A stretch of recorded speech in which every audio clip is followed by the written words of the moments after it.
প্রবালদ্বীপ Saint মার্টিনে পর্যটকদের যাতায়াত ও অবস্থান সীমিত করার সরকারের সিদ্ধান্তের প্রতিবাদে কাফনের কাপড় পরে কক্সবাজারের সড়ক অবরোধ করে বিক্ষোভ ও মানববন্ধন করেছে দ্বীপের বাসিন্দারা।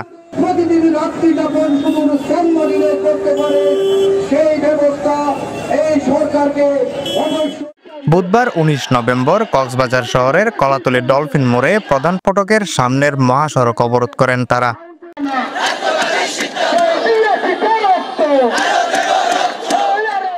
দ্বীপবাসীদের আন্দোলনে স্থবির হয়ে পড়ে মহাসড়কে যান চলাচল।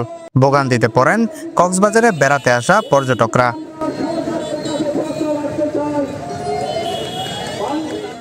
আন্দোলনকারীরা বলেন, পরিবেশের দোহাই দিয়ে সেন্ট মার্টিনবাসীকে মেরে ফেলার ফাঁদ দেওয়া হয়েছে। অনেক দুঃখিত, অনেক কষ্টিত। আমরা ছেলে মেয়ে লেখাপড়া করতে পারতেছি না। আমরা অনেক দুঃখিত আছি।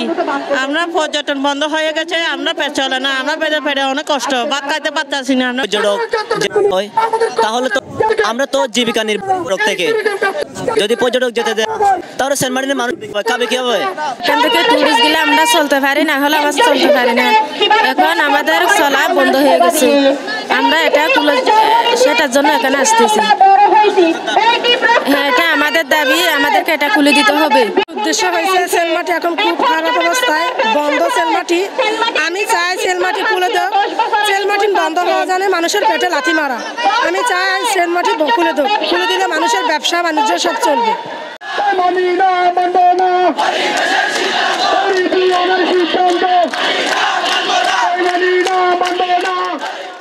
আন্দোলনকারীরা বলছে, যতক্ষণ পর্যন্ত তাদের দাবি মেনে না নেওয়া হবে ততক্ষণ এই আন্দোলন চলমান থাকবে।